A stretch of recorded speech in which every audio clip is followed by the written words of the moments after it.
Well, hello, everyone, and thank you, Joseph, once again for your lovely introduction, your help and support. Without you, I would have failed, actually, because I'm a complete technical dummy, but nevertheless.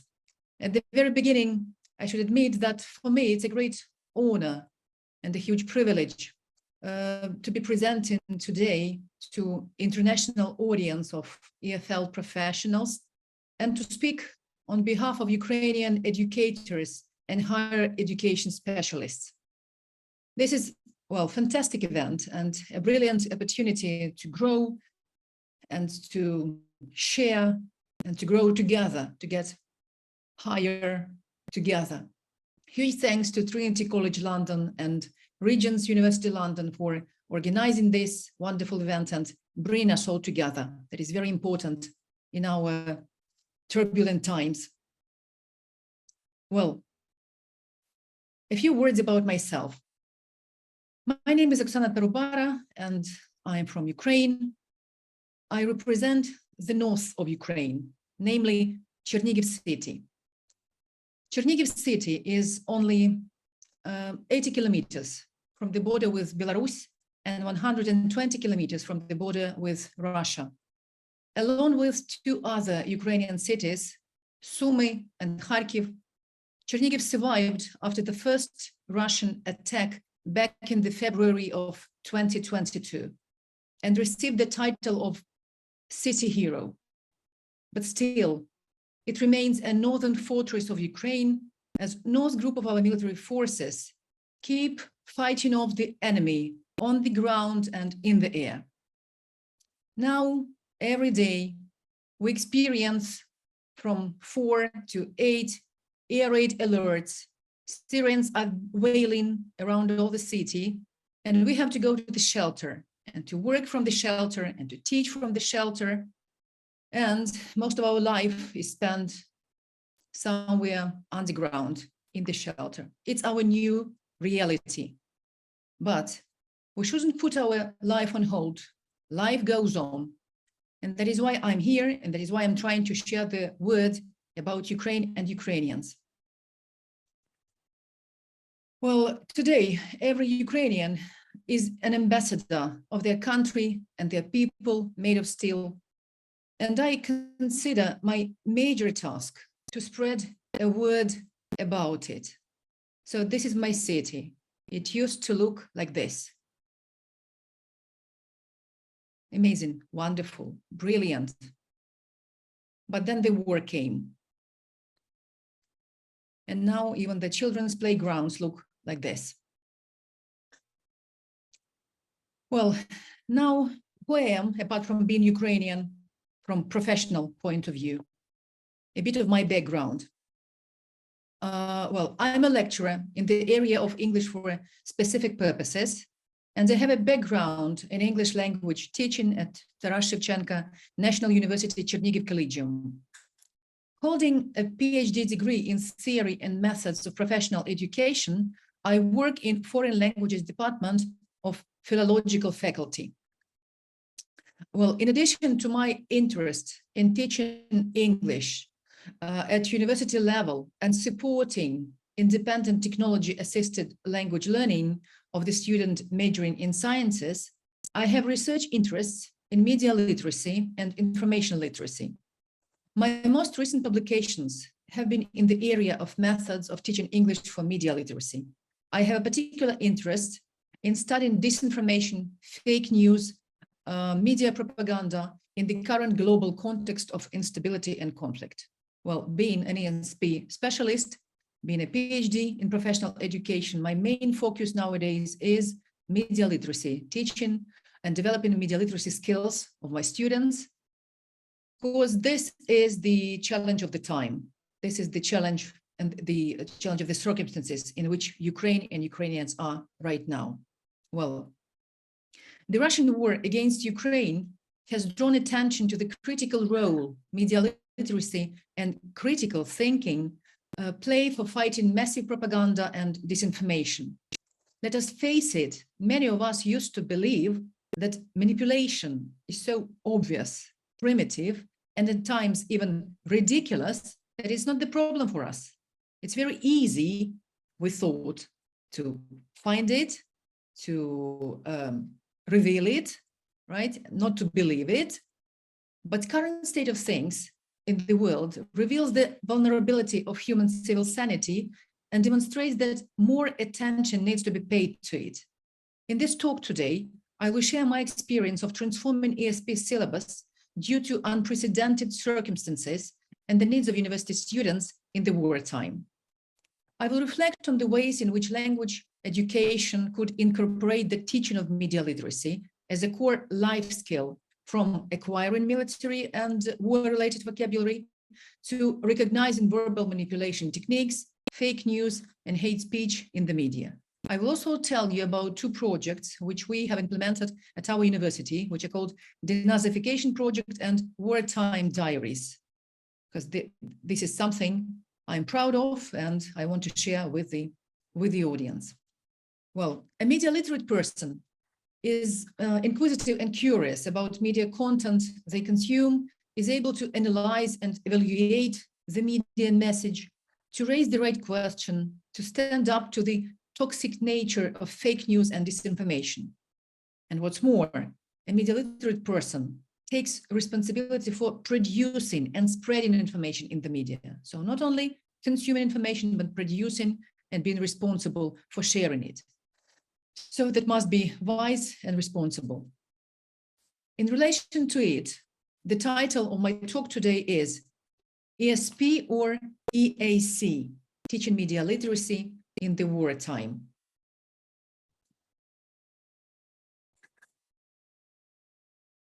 Well, I'm sure that it is clear for everyone here that ESP in the context of our conference today stands for English for Specific Purposes. ESP teaching in broad sense is aimed at helping university students to perform in English effectively in potential professional environment on the international labor market. But toxic world information ecosystem forces educators around the world to focus more on developing the ability to assess information sources, because most of them and main of them are in English, in majority, identify fake news and manipulation, and make well-informed decisions. These skills have become essential and even vital for any young professional and for our students as well. At the same time, as maybe many of you will agree with me, the students in non-linguistic specialities mainly have very low level of English. In my practice, that is A2, from A2 to B1 level of English, which is of course insufficient to approach current authentic sources of information online, which is mostly online. Even if they manage to comprehend the contents, they lack the ability to consume media critically. All these have pushed me to reconsidering my ESP courses and transforming most of them into EAC courses, at least for the time of war, until it is over. Well, maybe many of you try to guess what does it mean, whether I have missed something, maybe that this is the new term, which I have missed and don't know, but actually it's not official one, right? That is the term which was invented by me and my students. And EAC, for me and for my students, means English as arma contra. Well, English as a weapon against fake news, disinformation, and propaganda, fighting which nowadays have become crucial for our people and our country, and I'm sure for the whole world. So EAC stands for English as arma contra in our context. The life of every Ukrainian was divided into before and after on the 24th of February 2022, when we all woke up in the early morning with the sounds of explosions somewhere nearby.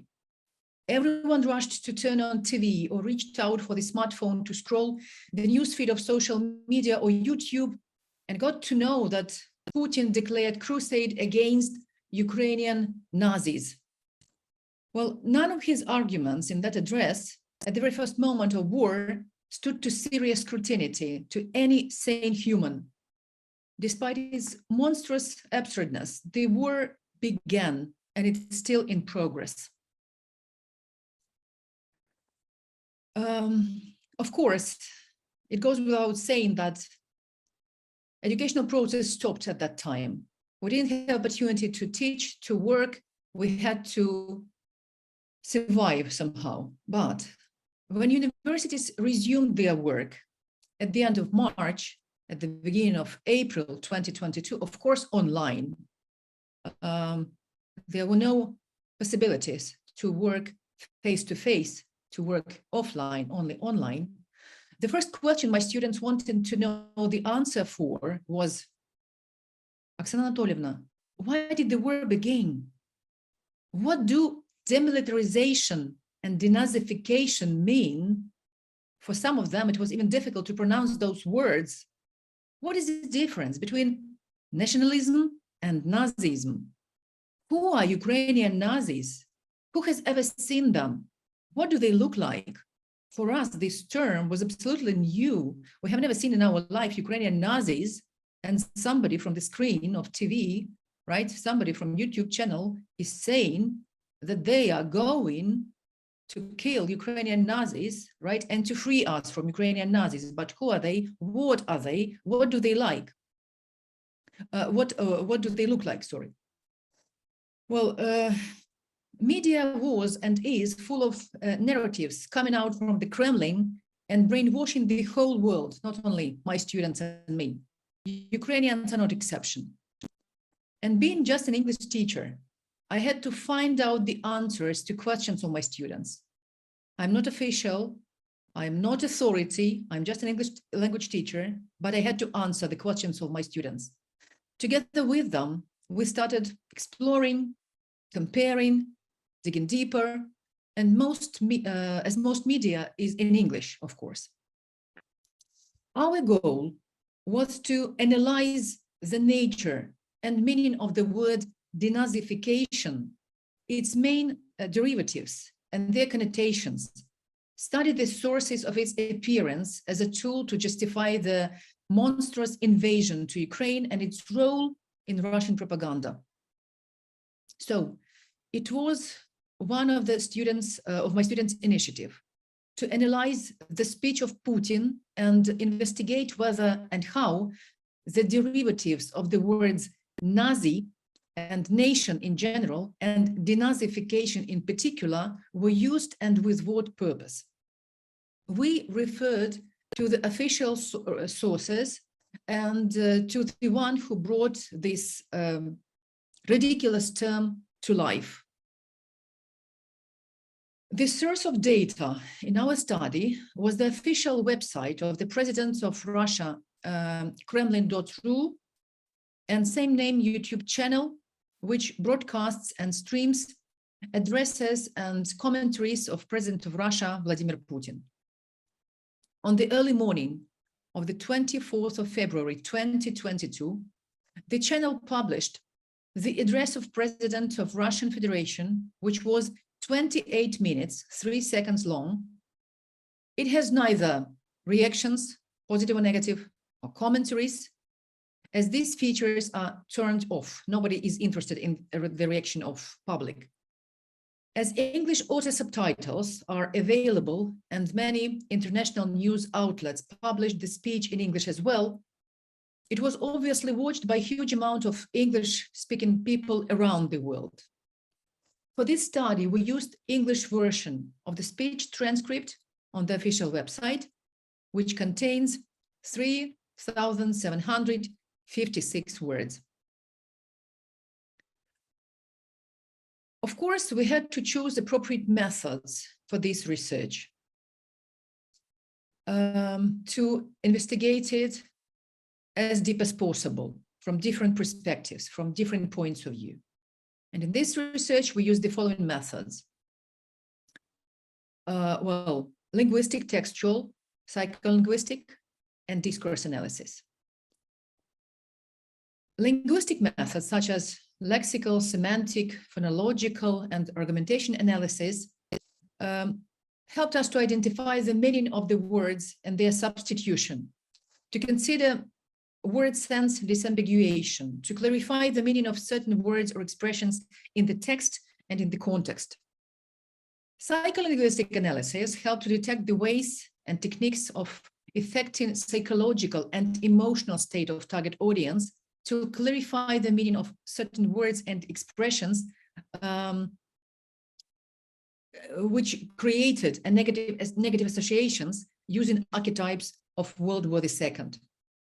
Discourse analysis and critical discourse analysis were used to investigate and to research the social context and historical background of the concept research, the concept of denazification. To imagine how this study took place, I have put here the main stages on this slide. So the study consisted of the 4 following stages: pre-reading, while reading, minor conclusions, and major conclusions. At the pre-reading stage, we monitored reference literature with the aim to define the meaning of the word Nazi, nation, and Nazi and nation-derived words. We also investigated approaches to the notions of Nazi, Nazification, and denazification, nation, also in the past and present in historical literature, both in Ukrainian language and in English as well. The second stage, while reading stage, was devoted to general evaluation of the contents by skimming the transcript of Putin's speech, by scanning the transcript for detecting all cases of using Nazi and nation-related words, multiple reading of the transcript for identifying the cases of notion substitution and manipulation, because there were a lot of manipulation in the text, which were targeted at the audience. The third stage, conclusions on each case detected, and there were 9 of them. And the last one, general conclusions on the text of the speech on the basis of textual, psycholinguistic, and discourse analysis done. The text of address contains 9 cases of using derivatives of the words nation and Nazi. We took into consideration sometimes the phrase, the word, sometimes the whole utterance, the sentence, or the group of sentences. Sometimes analysis required considering the whole paragraph to understand what stands behind and how to read between the lines and how to take into consideration the context and the text.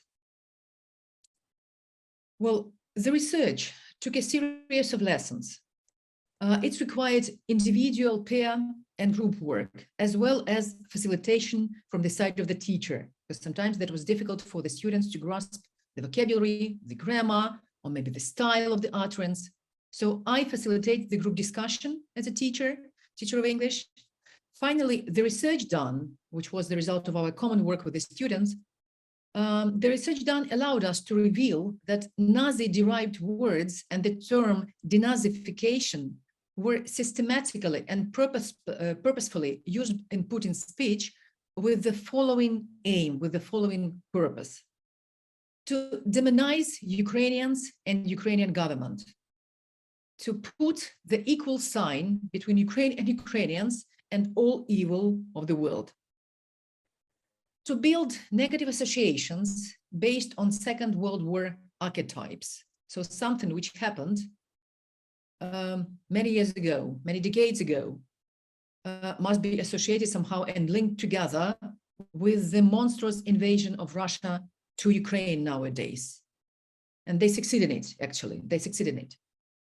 One of the purposes was also to distort reality, to misinform and manipulate mass consciousness, to justify the call for violence against Ukraine, and to legitimize full-scale invasion, which they euphemistically call special military operation, which is in reality a monstrous war and genocide against Ukrainians.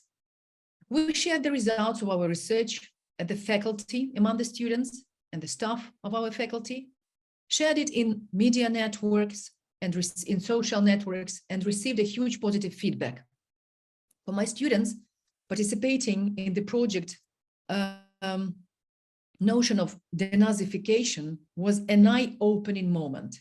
It was a practical case of implementing media literacy skills for combating and fighting propaganda and consuming media content thoughtfully and wisely. It was the case of using English, not for specific, maybe for specific purposes, but using English as arma contra, as a weapon against the enemy, as the weapon against war. As we see during war, teaching English as a foreign language in general, and English for specific purposes in particular, teaching English becomes socially responsible and goes beyond correct grammar or perfect pronunciation, phonology. Language education is called nowadays to enable the students' participation not only as learners, but as users of English to face bravely and stoically the war challenges, and even more. Collaborative work of the students in ESP classes can help them to manage war-caused mental conditions and restore well-being. And I must say that our well-being is challenged every day to a great extent. So going to shelters, working, teaching, and learning in the shelters, underground, altered schedule, shrinking or changing curriculum because of danger, constant danger, technical problems, blackouts, poor electricity, poor water supply, no heating, unstable internet and mobile connection, terrible news reports. I'm sure that everyone knows about Kherson and what is happening over there right now. Limited access to educational resources, constant air raid alerts adds to mental health disturbance of Ukrainian students. Being teachers, educators, and humans, first of all, we help our students in adjusting their lives to the dramatical reality, continue studying and living, passing their exams, getting their higher education certificates, finishing academic year at least. Well, aiming at mentioned above, one more student project was launched at Natural and Mathematical faculty of our university. It was called Time Diaries. The project helped our students to process traumatic and stressful experience of life on occupied territories and blocked city. The diaries were written in English. The students were not limited in text size or style, of course. And it goes without saying that the papers were not corrected or marked. The diaries were shared in a Telegram chat, and any member of the group could get in touch with the author privately or in public. In such a way, the teacher and the students had an opportunity to give and to receive feedback, to provide support and practice functional language of empathy and compassion. Research proves that particular types of writing, such as expressive, reflective, and creative, can be very beneficial for our health. What's more, studies reveal that young people show more empathy in the psychological regulation of others more than in relation to themselves. They tend to bottle up their own feelings and emotions, especially negative ones. It is obvious that writing about what hurts, of course, doesn't substitute therapy, but serves as a therapeutic tool for restoring psychological well-being.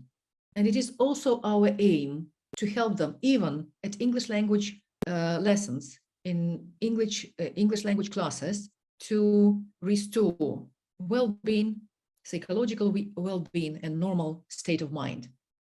It is not only about expressing what students feel. It triggers increased self-awareness of one's own states, beliefs, and values. It is a way of reflecting on your experience and learning from it. Sharing in a chat gave a feeling of belonging, not being alone at the face of danger. The project proved the necessity of cultivating among young people communicative techniques of support and emotional empathy. It also developed the skills of producing media content responsively and wisely, as the outcomes of the project were shared in social networks. Well, sorry, this one. One of the participants of the project, whose name is Anna Day, allowed me to share with you her diary. It's very personal, but for me, you know, it needs no commentaries. It says for itself. I have only to mention that the author is the student of the 3rd year of Natural and Mathematical Faculty of Taras Shevchenko National University Chernigiv Collegium. She's only 19. She lives in the village Losinivka, nearby Chernigiv.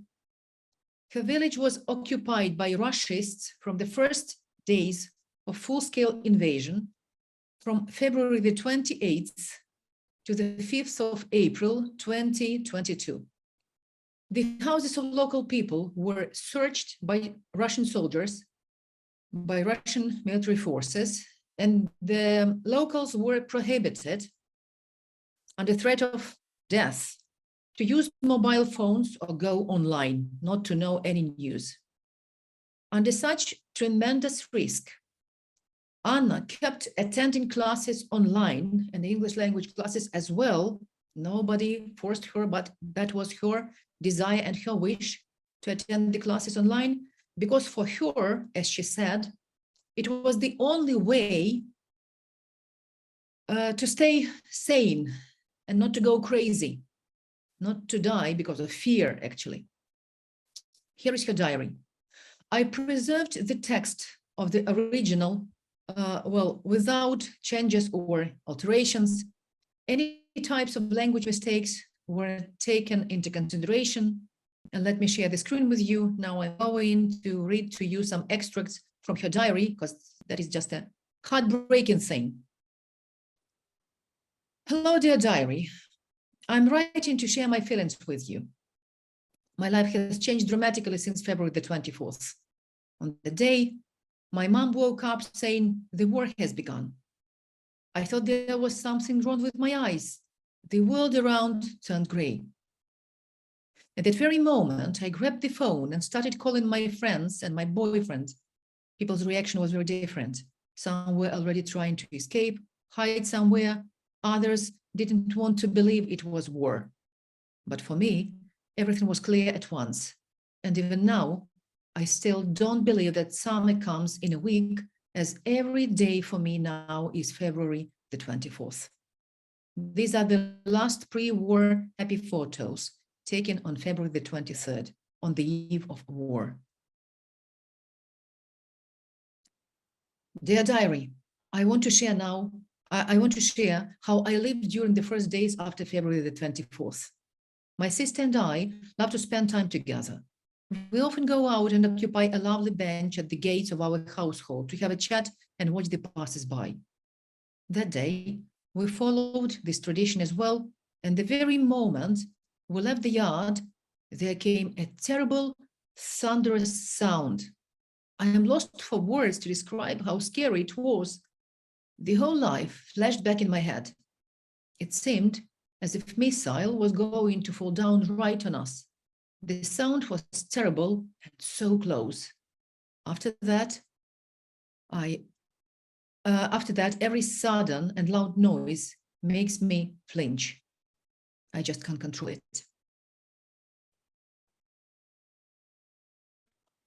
This passage is about occupation, actually. Oh, dear diary, the war kept coming closer and closer until once I saw a tank with my own eyes, right in the center of my own village, for the first time in my life. And it was not a monument. It was not an exhibit, but a weapon, a military vehicle, an instrument for murder. And the barrel of the tank pointed at me. And there were some soldiers sitting on the top of the tank. Those were people pointing with a tank barrel at an unarmed civilian, 1.5 meters tall. So, and is not very tall, yes, she has a short one, a tiny girl. And can you imagine her in such situation? There was an infinite number of them passing along the streets of our village. I counted 160 units. Can you imagine? Military machinery everywhere. Our village got overcrowded by them. They were passing by all day long, all day long. My dearest and nearest diary, my village is occupied. How do I feel? I do not feel safe. I do not feel safe at all. But even in such situation, you should not put your life on hold. I tried to find ways to decompress and unwind. I realized I needed to get distracted. As electricity supply and internet connection at that time were not stable, my book collection came in handy. I opened my closet and took out my hidden treasure. It was a real pleasure to read again Alexander Dumas, The Queen's Necklace and the Girl with the Camellias, and Jane Austen, Pride and the Prejudice.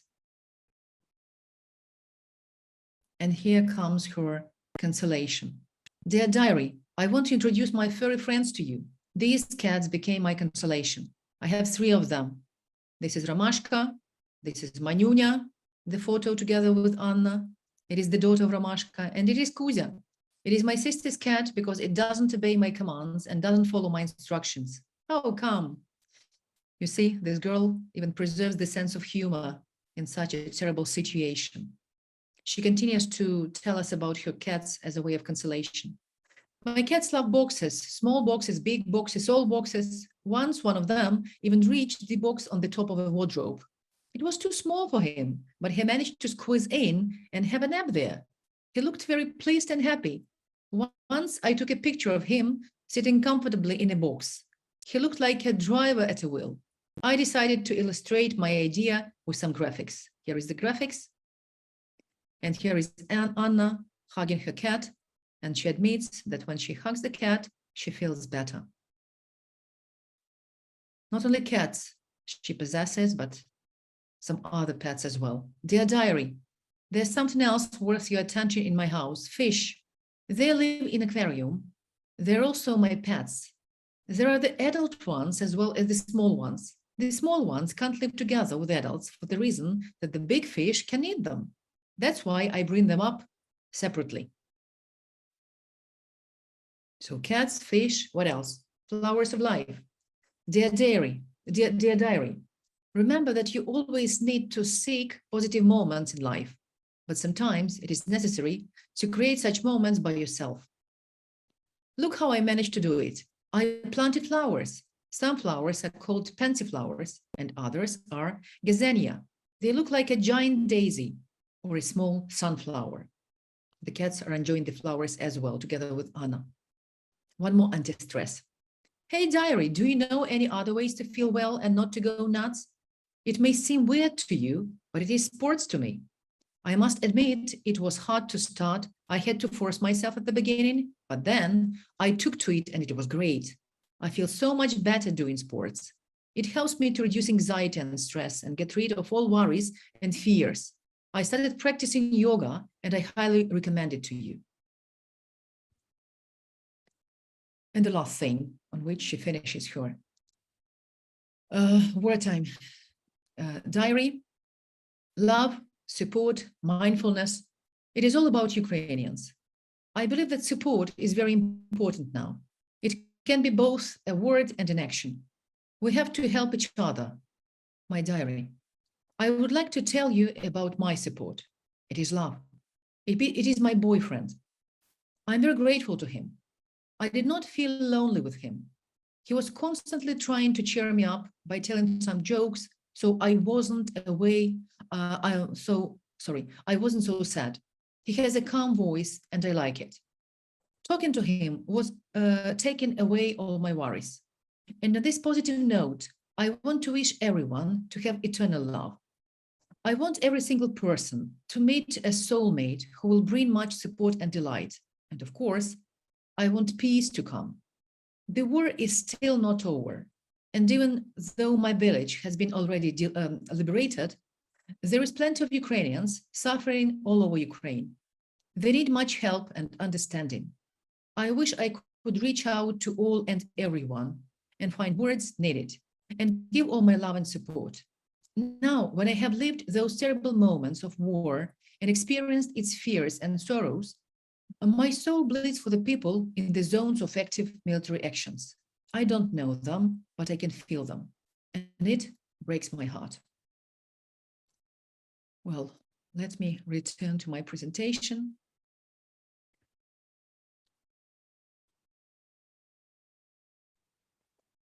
Right?